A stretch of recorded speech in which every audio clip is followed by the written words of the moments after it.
Welcome everyone to today's webinar titled Communities of Practice, Secrets of Successful Implementation. Today is February 25th, 2016, is 3 p.m. Eastern. I'm your host, Mike Lasecki. I'll give you a brief introduction to these webinar details. For this webinar, you will be in listen-only mode using your computer or your phone. Please ask questions via the question window. And as I mentioned just a moment ago, this webinar is being recorded, and you will be sent a recording link and the link to the slides. I'm just now about to turn over to my colleague, Ann Beheeler, to tell us a little bit about the CCTA. Go ahead, Ann. Thank you, Mike, and good afternoon, everyone. Our webinar today is approximately offered, or this sort of webinar is offered approximately once a month by the Centers Collaborative for Technical Assistance, which is a group of ATE centers. It's also supported by the ATE Centers Project. Next slide. There are 5 major NSF ATE centers that are leading the CCTA effort. National Convergence Technology Center, the SCATE Center in South Carolina, the FLATE Center that is Maryland Center in Florida, BioLink and Maytech Networks, which is Michael's Center. Next slide.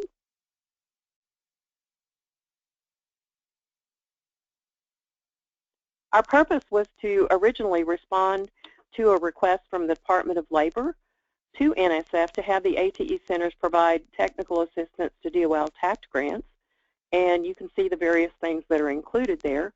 We are, however, expanded a little beyond that. Next slide. Because we're providing this sort of thing to Department of Labor grants, as well as NSF projects and centers, as well as to any workforce-oriented program of any kind. Next slide. Our deliverables are these sorts of webinars and teleconferences, and they are archived. I'd like to point that out to you. It's at atecentral.net. You can look at the recorded previous webinars. They're on numerous topics, and I suspect there is at least one of those that might be of interest to you. Also, we'll have other online media as well. Next slide. We are inviting people to attend various regional and national discipline-specific conferences, and we're also working on best practices. We have our first best practice on how to execute an appropriate online webinar series, and that actually is hot off the press. In fact, it's probably actually still in draft mode, and we'll get that up on that ATE Center site along with the recordings. And we will be hosting a convening again this summer in July, and we'll talk about that at the very end. Next slide. So without further ado, I would like to introduce Marilyn Barger from the FLATE Center in Florida. She will introduce the other presenters, and they will be talking about various aspects of how to execute or build and execute an effective community of practice. Marilyn, would you take it away?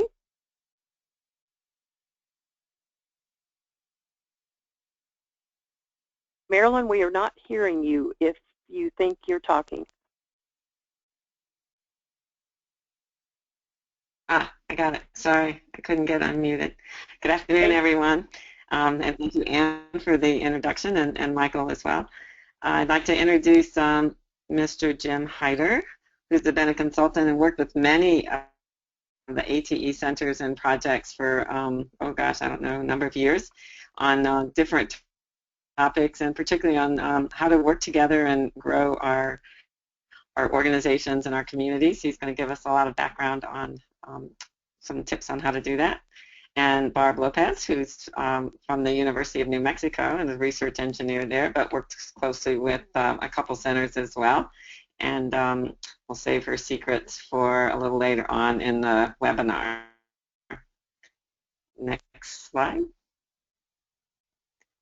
All right, so that's us, all of us involved with NSF ATE grants. I'm also involved in a TAC grant, a couple of them, and we want to know what our audience is involved with. So if you can do this poll, I think Michael's putting that up now. Choose one of those selections.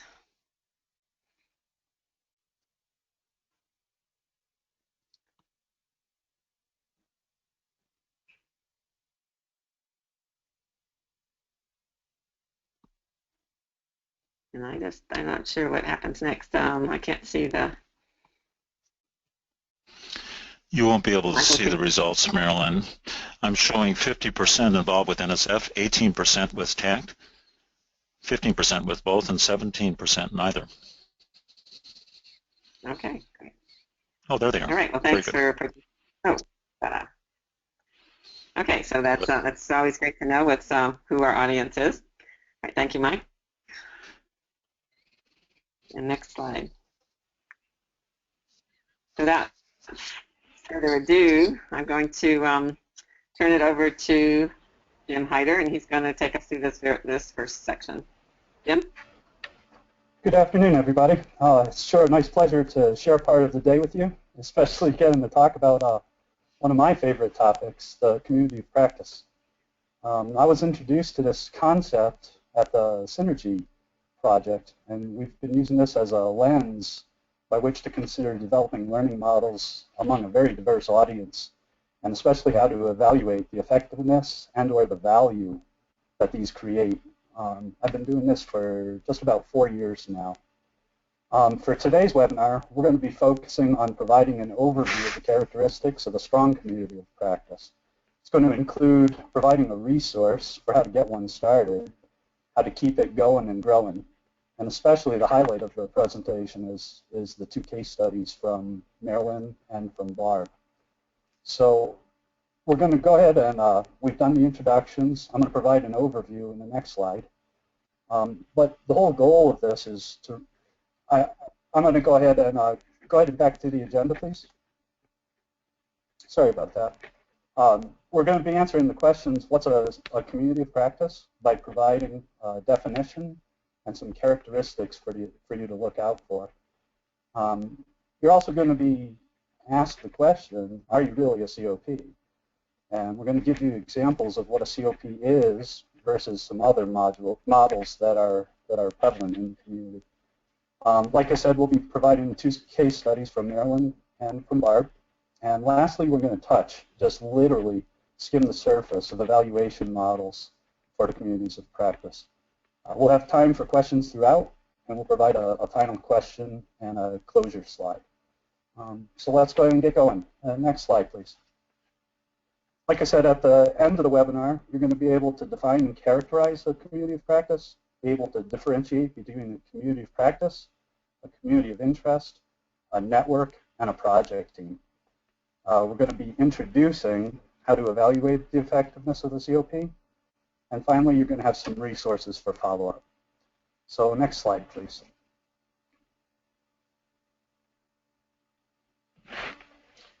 So what is a community of practice? Wenger, whose materials are referenced at the end of the webinar, you'll have access to all of his materials via his website. He provides a very concise definition. Him and his colleagues say that a community of practice is a group of people who share a concern, a set of problems, or a passion about a topic, and who deepen their knowledge and expertise in the area by interacting on an ongoing basis. So the next slide, please. Let's pick up that definition, let's pick it apart, and kind of look at the key phrases that are discussed. Look at those highlighted phrases there. You see that it's a group of people who share a concern, a set of problems, or a passion about a topic. And they seek to deepen their knowledge and expertise in that area by ongoing interactions. So the next slide kind of brings this home from my perspective. Without passion, genuine striving for deepening of knowledge, and a cultivation of relationships, you're not a community of practice. I won't bother to cite the characters that came up with that statement, but it's true enough. Without those characteristics, you may not be a community of practice. You might be something else. I wanted to do my best Jeff Foxworthy impression and say that you might be a community of practice if, but I'll spare you that too. So let's go on to the next slide.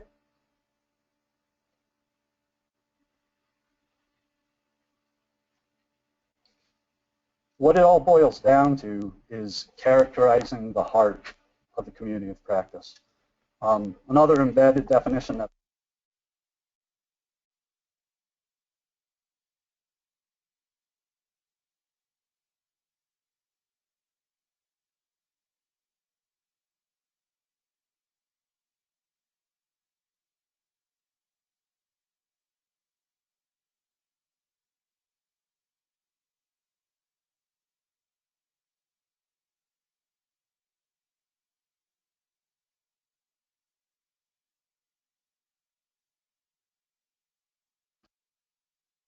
Jim, it's Mike. We've lost audio on you for a moment. Can you double check your connections? I'm back. Where did you Thank lose you, Jim. me? Why don't you start at the start of this slide called Characterizing the Heart and just go through that. My apologies. I'm sorry about that.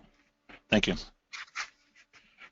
This idea of the heart of the community of practice still involves an intellectual structural characteristic of the community of practice, but it also helps us define the domain of knowledge, the idea of community, and notion of practice. This is really important because the domain of knowledge creates the common ground, it inspires members to participate, and it gives meaning to their actions and participation. This idea of participation is going to become crystal clear in the next few slides. The idea of community creates a social fabric for that learning. It fosters interactions and encourages a willingness to share. The cultivation of relationships that I mentioned in the previous slide is huge in this as well. As you'll see, that the notion of practice is key to the communities of practice, the specific focus around which the community develops. Let's go ahead and go to the next slide, please.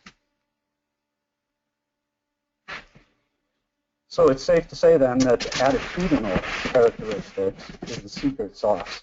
And that secret sauce remains the passion, genuine striving for deepening of knowledge and expertise, and interacting on a regular basis, cultivating your relationships. Next slide, please.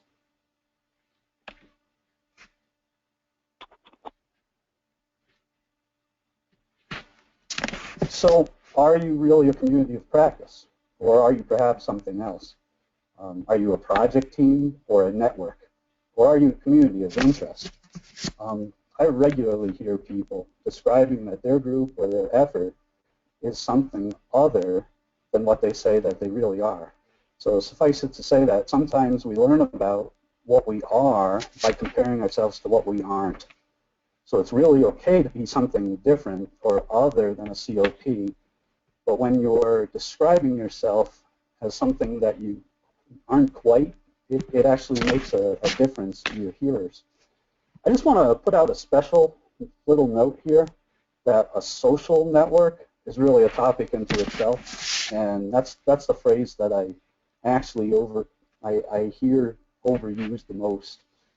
If you want a good study on what that is, there's a good Wikipedia source there at the bottom. Let's go to the next slide.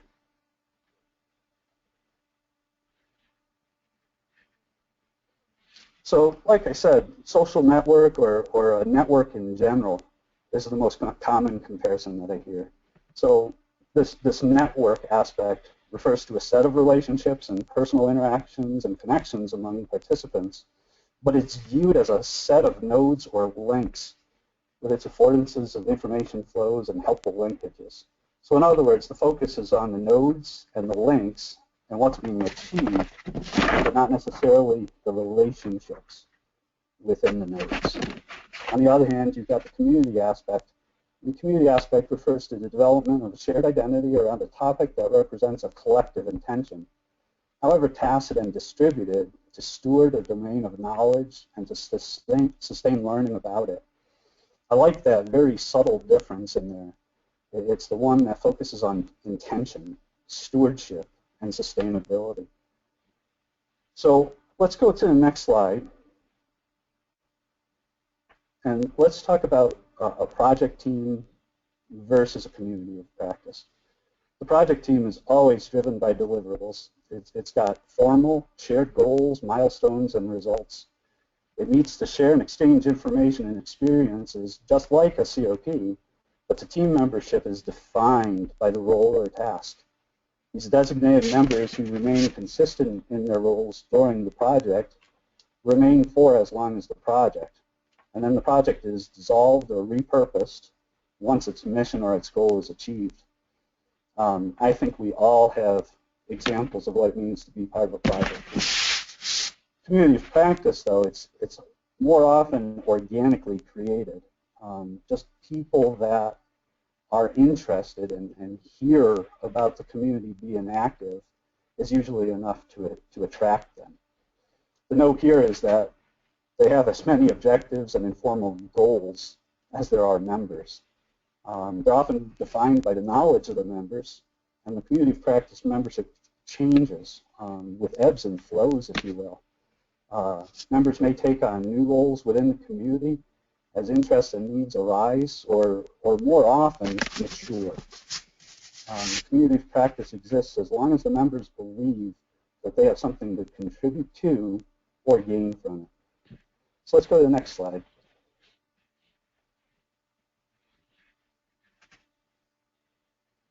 There's another one that oftentimes we don't really think of as a community, but the academic material is pretty clear. They call this out as a community of interest. A community of interest is a group of people who share information and discuss a particular topic that interests them. It's made up of members who are not necessarily experts or practitioners on the topic around which the community of interest has formed. That's really key. All it takes for membership in a community of interest is just that, interest. Some people profess to be experts or practitioners, but you know how that goes. It's a place where people who share a common interest and exchange information get to ask questions and express their opinions about a topic of interest. Notice again, it's not dependent upon expertise. One only has to be interested in the subject. I have an interest in tying Atlantic salmon flies. They're made out of hooks and feathers meant to attract salmon for fly fishing. It's something that I'm extremely interested with, but I haven't become proficient at even learning how to tie these. So I'm a lurker on various Facebook sites, and I get to comment and enjoy other people's work and comment about how beautiful somebody else's work is. But since I don't consider myself an expert or a practitioner, I only see my participation in this as a community of interest. The COP, on the other hand, this is where I said it would all make sense. It's a group of people who are active practitioners. They don't necessarily have to be experts, but it's not appropriate for non-practitioners to be in a community of practice acting as if they are practitioners. There's a level of participation that sits on the outside where you're allowed to become part of that community, but it's only as you become a practitioner that you're actually part of that community of practice. The COP provides a way for practitioners to share tips and best practices, ask questions of their colleagues, and provide support from each other. The membership of the COP is dependent on expertise. One should have at least some degree or recent experience performing in the role or the subject area that concerns the COP. So on some other Facebook sites about fishing, say, I do practice fishing, and I know enough to be able to share experiences and even an occasional photograph of myself about one of the catches that I've got. I'm only bringing this up because just last night I was talking to a dear friend, and this comparison came up, so I figured I'd share it here as well. Let's go to the next slide.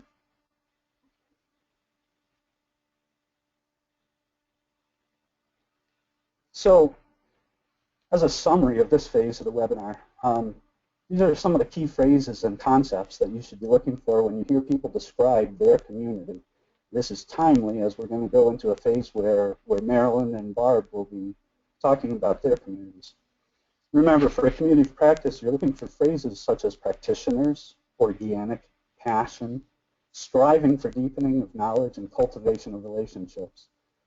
Within the networks, you'll hear words like nodes or linkages or information flows, links, linkages, all of those phrases that describe formal or structured networks.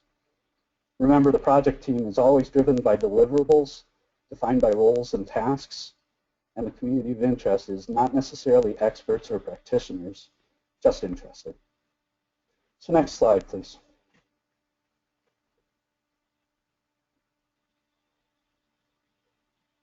At this point, I just want to open it up for any questions that the audience might have. Jim, we do have some questions.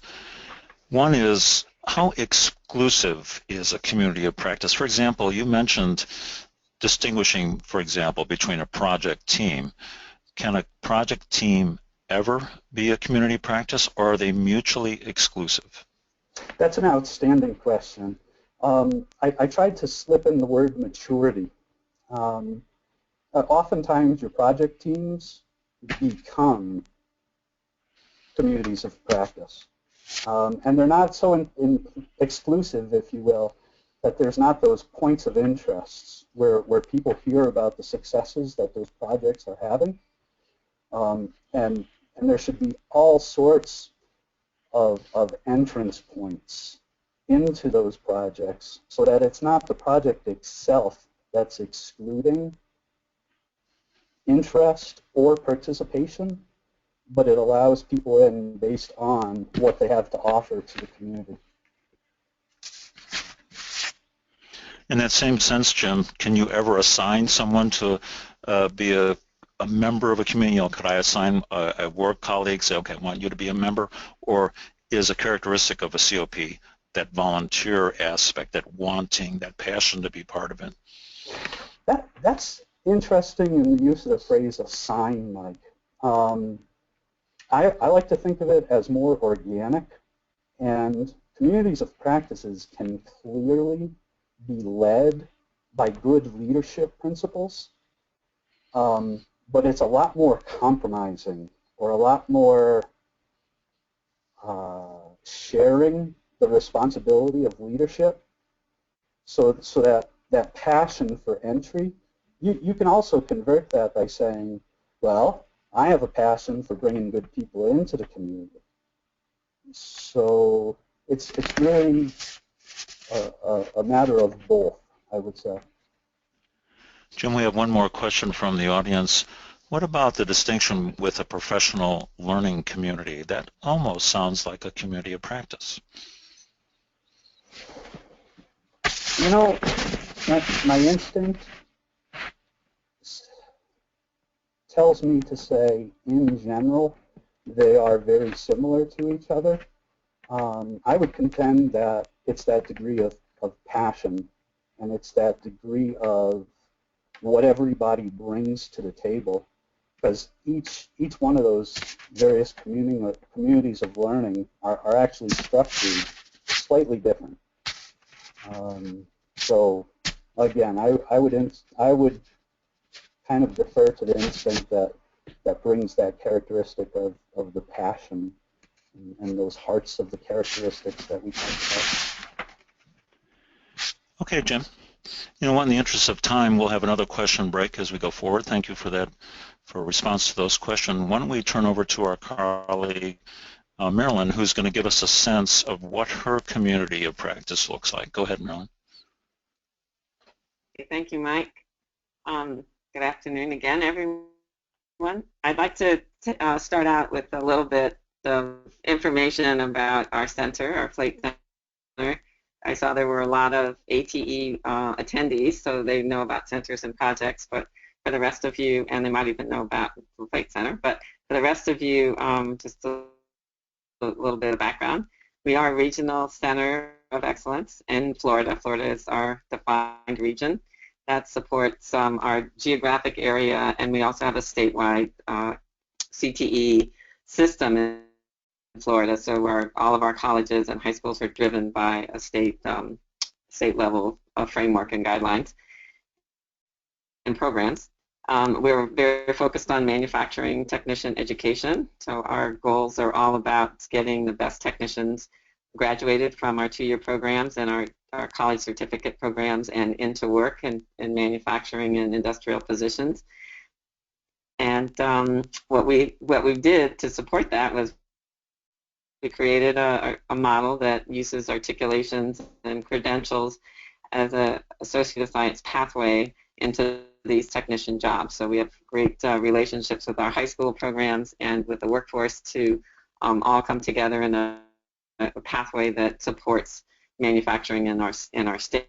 And right now you can get this degree at 19 of the 25 state and community colleges that offer a technical degree that would be appropriate for a manufacturing company or industry.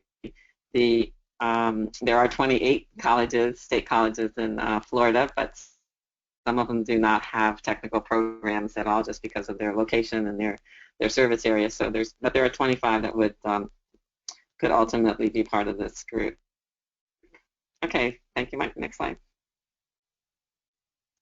So we have always talked about our community as a way to reach our ultimate goal, which is to get these, to make these best manufacturing technicians that we can. And this is not, or I wouldn't say this is our community of practice. That's probably a mistake on the top of the slide, but it's more of how we look at everything we do supporting that particular goal. And these are some of the vehicles we use to communicate and work with each other and share. So you'll see some networking support systems in this, as well as the numbers of colleges and some of our partners, some of our important partners in the academic effort of this activity. Okay, next slide, Mike. Next slide, please. Okay, this is the faces of our engineering technology forum. So the core of our big community that we've grown over the years in Florida with the Flate Center is the technical educators that actually teach in the two-year associate science program, and the colleagues that work with them in the different institutions. So that might be their deans who have an intimate relationship with the faculty and the programs, as well as the faculty themselves. Might be program managers, could be lab assistants, but it also includes our extended family. This particular group of educators that are primarily classroom-related educators meets on a regular basis, but we include in the extended family the people who support us in different ways, the people who sell us technical equipment and different resources for the classroom. We might call them vendors, we might call them suppliers. They participate with us actively in our group, in our community, and then the high school technical educators as well, depending on where we happen to meet.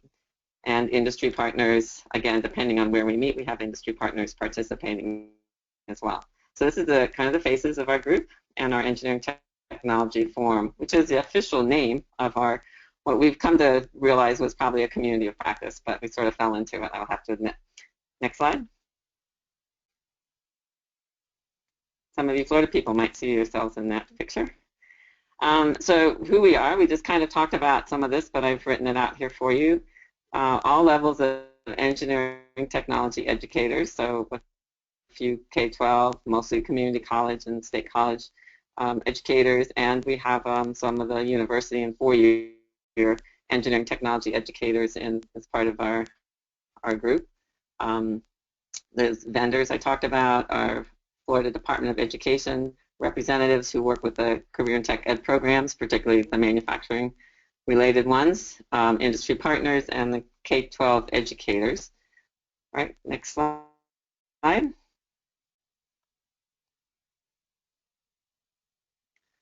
So a little background about the forum. I love the word organically grown because I think that's exactly what happened to this particular group. Back in the 90s, a group of technical educators started meeting in response to a sort of a crisis at the state level when they were trying to require a particular action from the two-year and four-year colleges to work together. It happened to be on what they were calling then a statewide articulation, and the focus was electronics engineering, which is now part of our engineering technology degree that supports manufacturing. And a handful of colleges met to try to solve this mandate and this problem with the university partners. But it turned out it was an effective meeting of the minds, and they realized that they got a lot out of the interactions with each other and with the four-year institutions that were there. They, by the way, have fallen by the wayside as part of this meeting as a and a large representation. So we continue to meet on a regular semi-annual basis. And we share a lot of information in between because we have this ongoing kind of informal, formal meeting on a regular basis. We do move around to the different colleges in the state.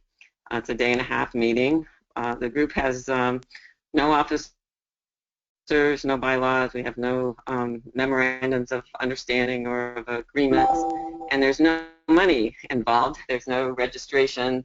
There's no anything. It's just a gathering. We do have a chair of the group. It's kind of the meeting organizer, and then the local host, who's ever hosting one of these meetings, also shares in the organization, obviously, of the gathering. But none of us, everyone, puts together the agenda. It's quite open. As soon as the meeting dates get set, it's open for everyone to submit topics that are on their minds or on their college's new ways of doing things, or whatever is bothering them, or whatever new stuff that they want to share. It might be a new project or a new program they're thinking about. That's totally open. We collect all of those, the chair and the local host, and build an agenda from that. We include anything the local host wants to highlight when we're at the meeting, and lo and behold, a day and a half gets filled up pretty quickly. Right, next slide.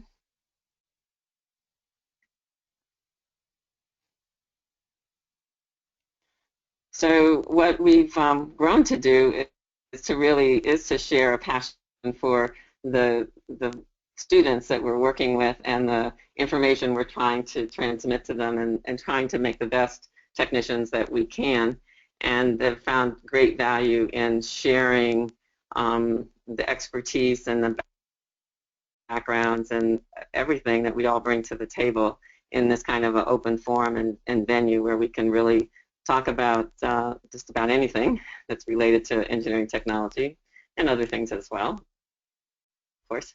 But a lot of growth happens here for the different attendees, the different participants, and a lot of people start helping each other and not relying on not necessarily just the folks who've been there the longest, but relying on each other and sharing with each other what their needs are and what their expertise is. So we solve problems, we celebrate our successes, and we've grown a lot in recent years to help mentor new colleagues coming into the education system in Florida, new educators or administrators. Next slide.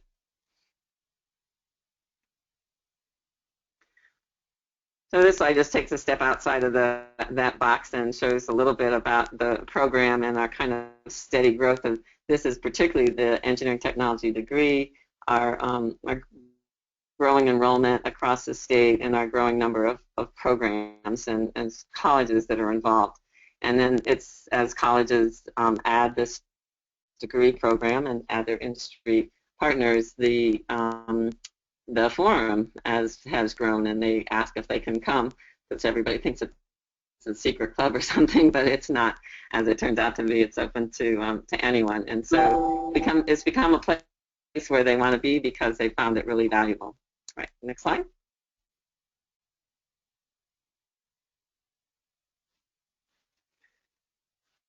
So for us, the kinds of things that we do when we're together, typical educator issues, some of the topics we might address are on this slide. I won't read through all of these, but I'm sure educators across the country share these issues from time to time. Some become more important than others. So I'll just let that be for another minute. Okay, next slide.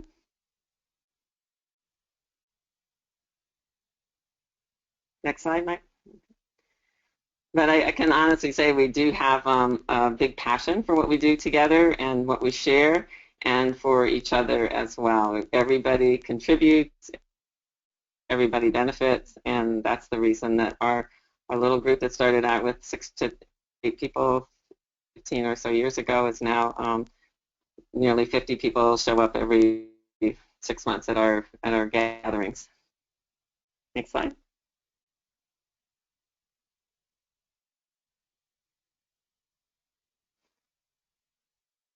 So these are now going through those points that Jim had earlier on his definitions and characteristics.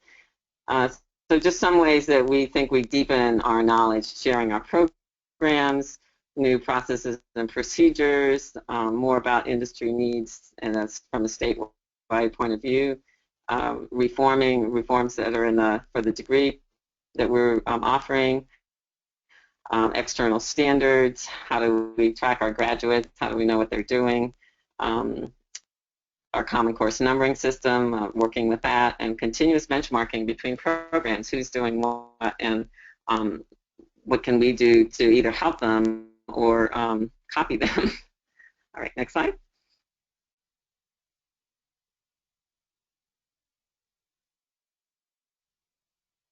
Next slide. And this is just a nice the closing slide. This was celebrating one of our, on the far left in the poster, you can actually see those are all the meetings we've had through last spring. And one of our leaders who retired recently, celebrating his, I guess, successful retirement. And I think that's it for me. Next slide.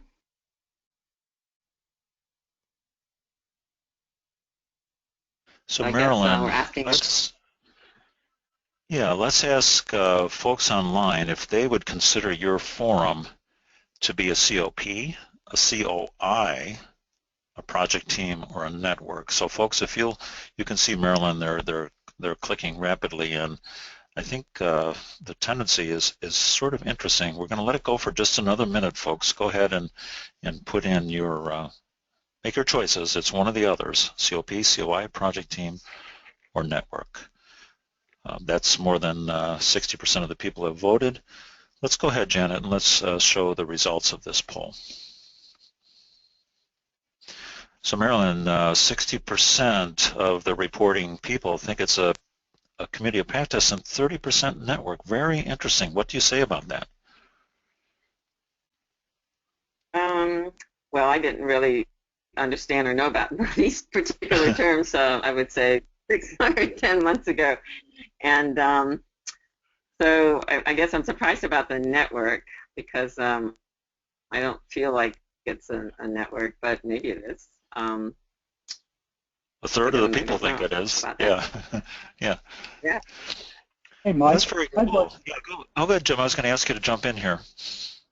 I'd like to chime in on that. I find it extremely interesting, and this doesn't surprise me, to be quite frank. The idea that we even tell people that these are the characteristics of what make a COP. Some of the other wording that we're used to seeing and the various paradigms or lenses that we look through, we still consider ourselves either networks, and we all have communities of, or we all have some degree of interest, and some of us keyed into particular goals and objectives that Marilyn emphasized.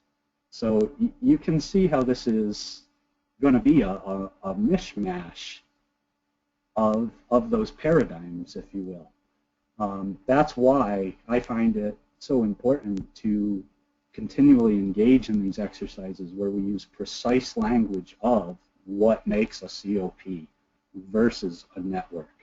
So I actually find these results very interesting, enlightening. Good comment, Jim.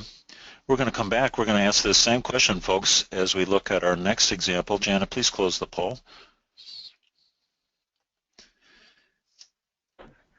Let me bring Barb Lopez to the screen now. Barb, tell us about SCME and what you guys are doing there along these lines. Thanks, Mike. I am from the Southwest Center for Microsystems Education, and we are an NSF-funded center. We're a regional center, but really we serve a larger region than our Southwest area. We have participants from 26 states and over 10 countries, And our participants are instructors from mainly secondary schools, community colleges, and four-year institutions. But we do have some middle school teachers who are actively part of our SCME community. Next slide, please, Mike.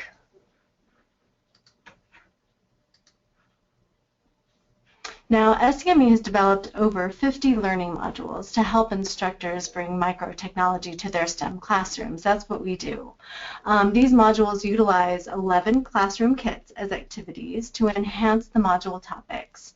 And the learning modules are available to download for free on our website, and our kits can be purchased on our online kit store.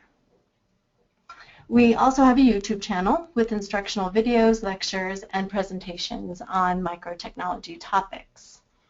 SCME has also conducted numerous professional development workshops to train instructors on our modules and kits. And we conduct a 5-day pressure sensor workshop, which allows instructors to come to our clean room at the University of New Mexico and manufacture a micro pressure sensor. We have transferred this process with the help of our community partners to clean rooms at the University of South Florida, to the University of Michigan, North Dakota State College of Science, Salt Lake Community College in cooperation with the University of Utah, and Chippewa Valley Community College. And now SCME is venturing into a virtual training ground with our Hands Online Academy. So next slide, please, Mike. I kind of want to emphasize that, you know, as a center, our goal has always been to educate and bring microtechnology in order to, you know, kind of produce more technicians. But what we really have become over the years is a pretty strong community with instructors who are passionate about bringing STEM concepts to their students in so many different ways. And I think we offer a very unique kind of venue and a unique method of bringing our STEM concepts to these instructors. So with this Hands Online Academy, we're kind of trying to reach more people. It's a venue where we can train teachers and develop a broader learning community.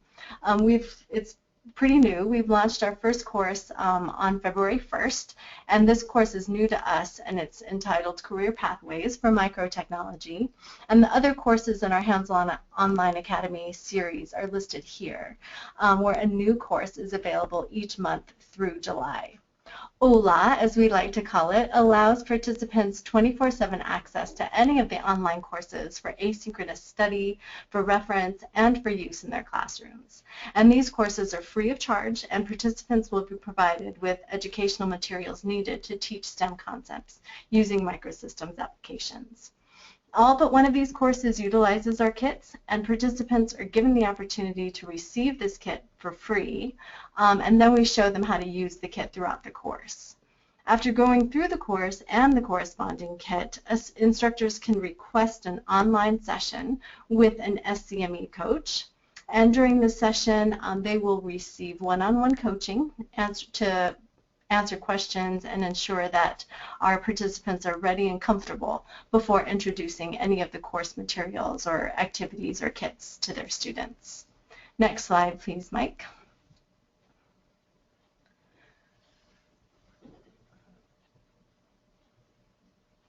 Next, did you get that? Next slide. I'm sorry, Barb, but our system is a little slow today. Okay, do you see it now? I don't, not yet. But oh, actually, here we go. There we go. I'm sorry for that. Thank you. Oh, not a problem. Just, you know, get nervous, make sure that you guys can still hear me. I don't want to be talking to nobody here. No, you're good. Okay, good. So a little bit about our community.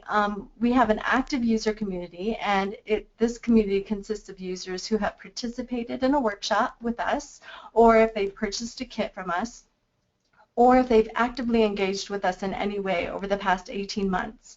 And currently, We have 360 active users in our community, and this number is actually growing daily because of our Hands Online Academy. There are currently 75 total OLA Hands Online Academy participants from 21 different states and 8 different countries. And 60 of these participants are actually brand new to our community in that they've never actually attended one of our workshops or purchased a kit from us in the past. Most likely, these folks are frequent downloaders from our website whom we haven't been able to track or kind of contact in the past, but I'm not sure about that. I'll do more research on where our new users are coming from in the future. But this online venue has given the SCME microtechnology community the opportunity to share and learn from other participants from many locations worldwide. And with our Hands Online, we use a discussion forum format for many of the course assignments, which allows the participants to share what they know, what they do in their classrooms to teach STEM concepts, and also to learn and network from each other, from other teachers all around the world. Okay, next slide, please.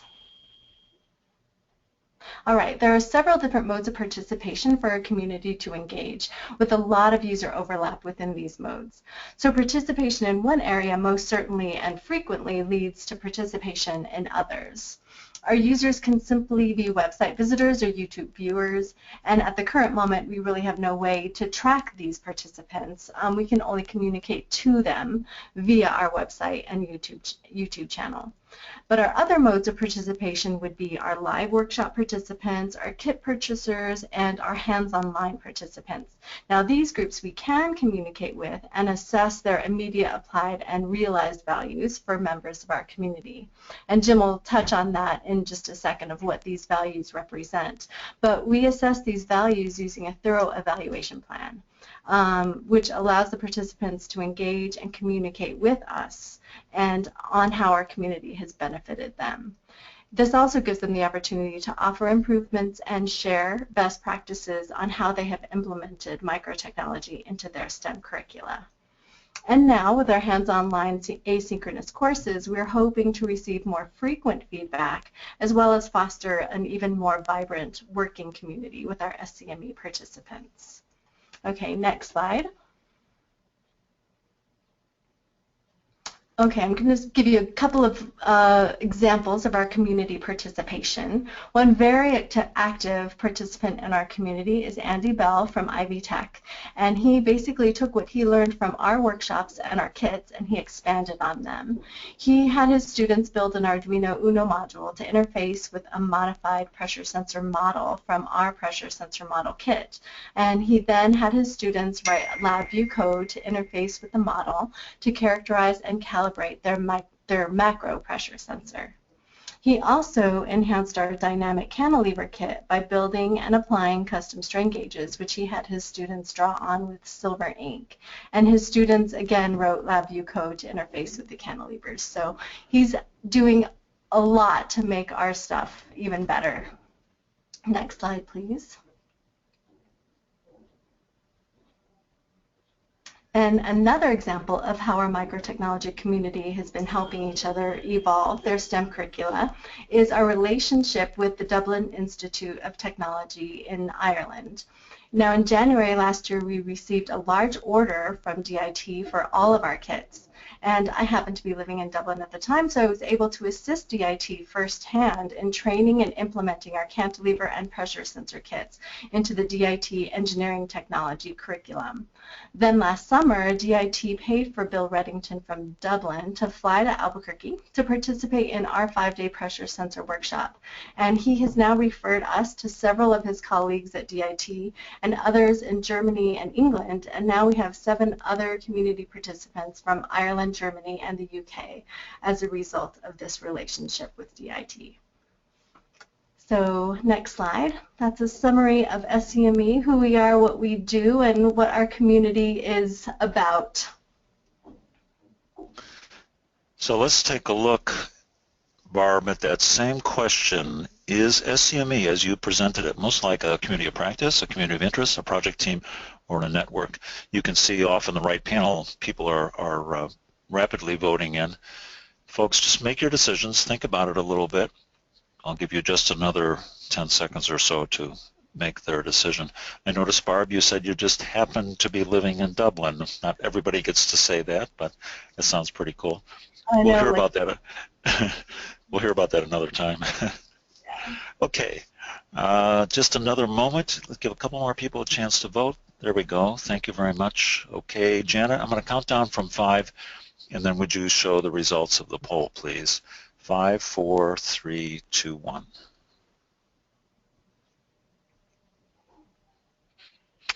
Now, look, there's a spectrum of answers for us, Barb and Jim and Marilyn. I've got a third and a third, more or less, of COP and network, but also some people who saw this as a community of interest and a project team. Barb, what's your take on these answers? And then we'll ask Jim to chime in, too. Well, I'm no expert on the definitions of what these 4 represent, but you know, if you were to ask me generally, I would actually say we are all 4. I mean, we kind of are. We do. All of us have passion for what we do. We have passion for educating with STEM topics, and we work closely together in lots of different ways. So maybe Jim can offer some more insight into that. Go ahead, Jim. I find this result a little more shocking than the first one.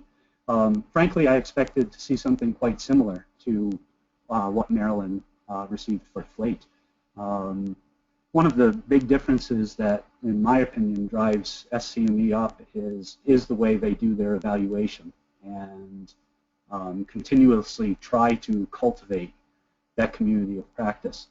By the same token, that's something the PI has always acknowledged they want to strive to do with a continuous improvement. So I think if we were to offer this poll again, after I explained some of those terms that Barb used, I wouldn't be surprised if this bumped up a notch to look more like a community practice. So that's actually a pretty good transition if we could go back to the slides. Go ahead and close the poll, Janet.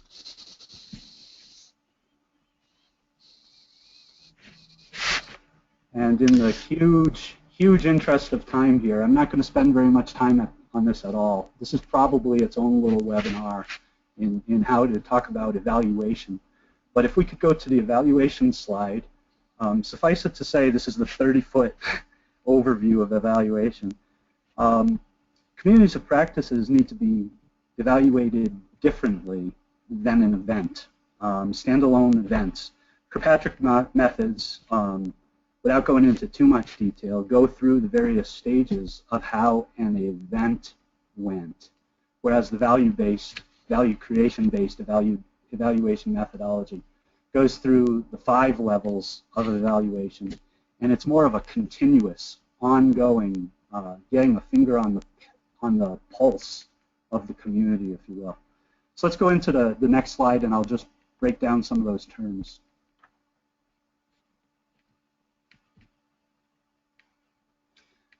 Immediate value, it's precisely what did we get directly from this event or activity. It's the same that you would get out of a Kirkpatrick survey, but it's that immediate count of, say, like a workshop for professional development for instructors who you're teaching them to use modules like SCME does. How many people participated in the event? The potential value is when you ask them what's possible because of the experience. In that example where we just put them through a workshop, let's say we had 10 people participate, and you ask, well, how many people are going to use it? 8 of them say they use it. At that point, that's where a lot of our surveying stops, to be quite frank. Applied value is that what potential value is actually converted to value. Think in terms of outputs and outcomes from your logic models. It's when you actually ask people, you follow up and say, hey, you said you were going to use these materials 6 months ago. Did you? And from there, let's say 6 of them come along and say, yeah, we used it. Then you follow it up with, well, what kind of impact did you have? That brings us to the next slide. That's the realized value. It's the value of the applied value. If each one of those instructors got to have an impact of 100 students, you've gone ahead and exponentially impacted that module or that innovation's outcomes and impacts. Last year, there's a word missing, reframing. It's the what did we change about ourselves and or how we do about business question.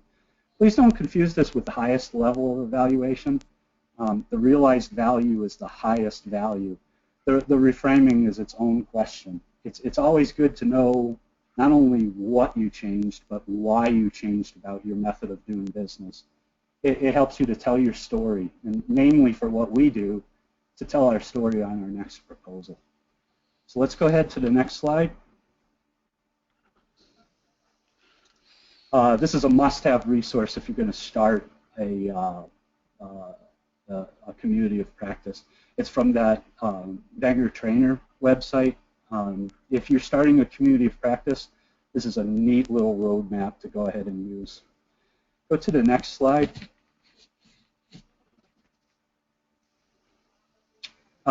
This first reference that has the website on the second bullet, this one is invaluable as well. I have literally read this more than 10 times over the last 4 years, and each time I read this, it has new nuances or new insights for where I am on my walk in the community of practice.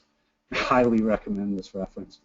The other two are just good references to review once or twice to become more familiar.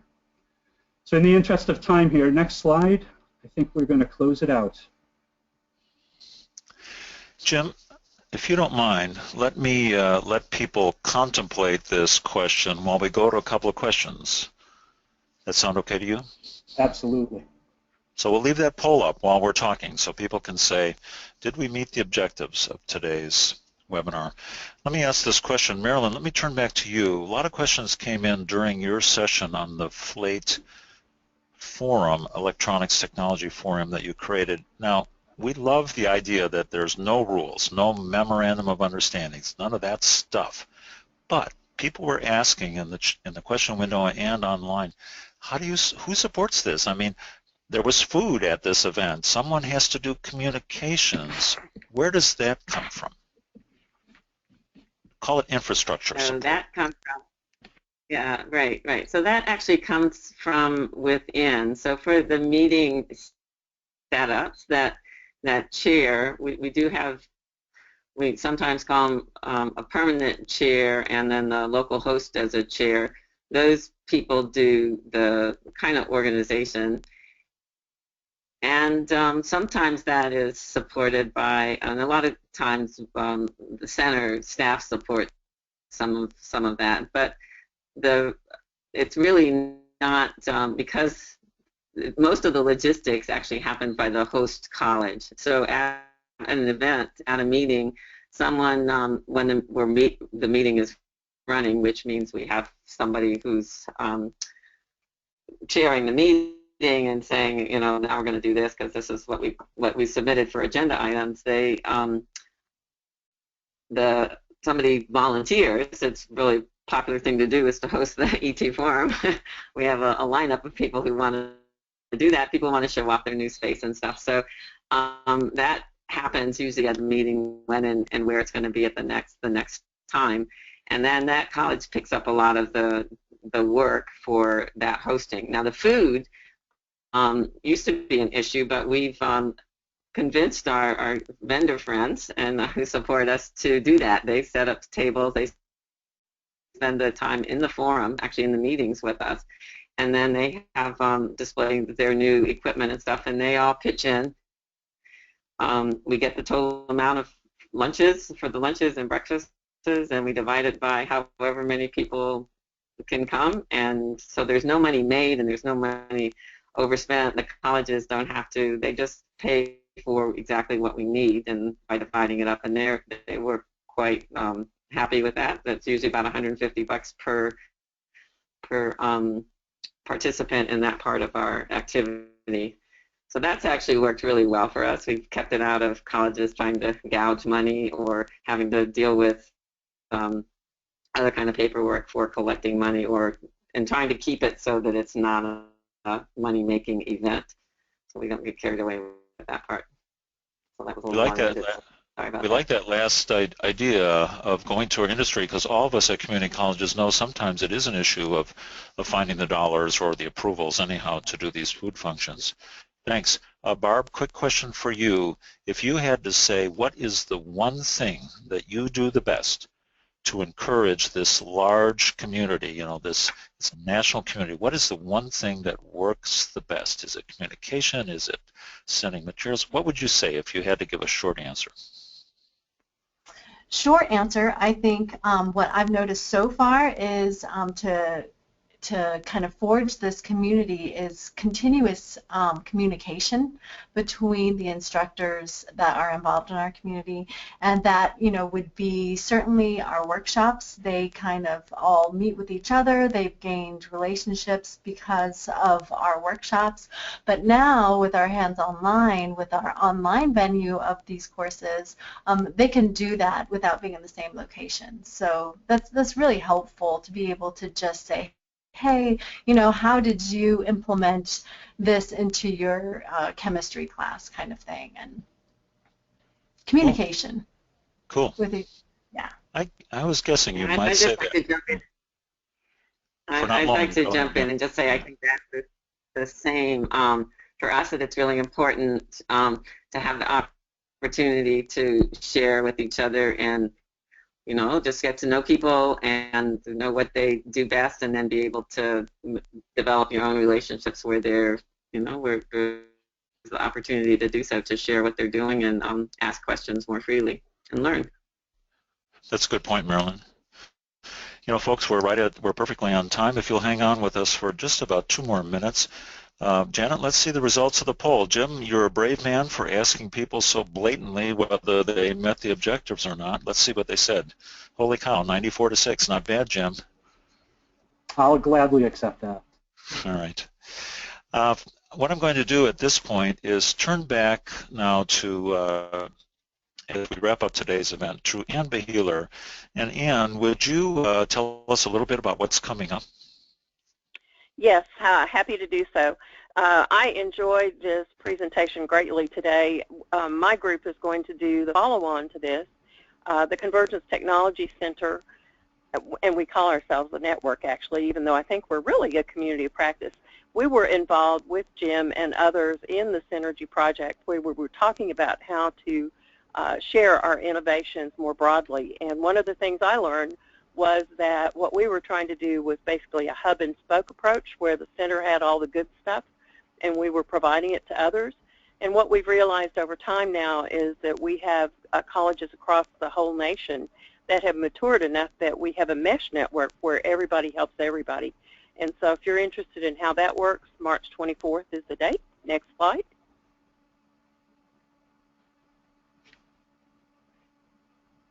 And then this is all really that I'm going to say. We have High Tech in Pittsburgh on July 25th through the 29th, but then we have a convening of our group talking about similar topics to those that we've covered in the webinar and others on Friday the 29th. That morning, that is totally free to anyone who wants to come.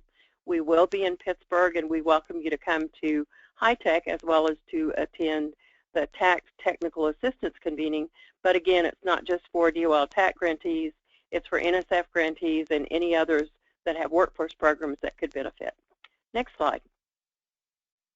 All right, we're ready for the survey. Thank you, Mike. I'll turn it over to you. Thank you very much. Folks, this is a prompt to let me know that as you log out today, a survey will appear on your screen. As you could guess, that helps us gain support from agencies like the National Science Foundation, helps us also improve as we do these webinar series. I wanted to take this opportunity to thank our presenters today, Jim Hyder, Barb Lopez, and Marilyn Barger. Marilyn organized this event, and of course, Ann Beheeler for joining us as well. I'll make one final comment today. I couldn't resist noticing that one of our attendees is representing a large project that is focused on STEM guitar. That's the name of the project, and I just wanted to ask Jim if he thought that was a community of practice. You get it, Jim? STEM guitar practice. That's the joke there.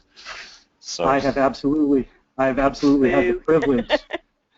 I've had the privilege of helping them to evaluate via another project some of their effectiveness and whatnot, and they are clearly a community of practice. In spite of my little joke there, I have to admit, as I look around our community at things like STEM Guitar and other ones, there's some really cool examples of communities of practice. Friends, that officially ends our webinar discussion today. Excuse me. I go back to the slideshow again, my problem there. So thank you for attending today's webinar on Communities of Practice, Secrets of Successful Implementations. Again, you'll receive a recording link and the slides to this webinar. That officially ends the webinar. Thank you, attendees. You can, participants and presenters, you can just go ahead and shut down your systems. Colleagues, Jim, Barb, and Marilyn. And thanks again for attending. Goodbye, everyone. Thank you, Mike.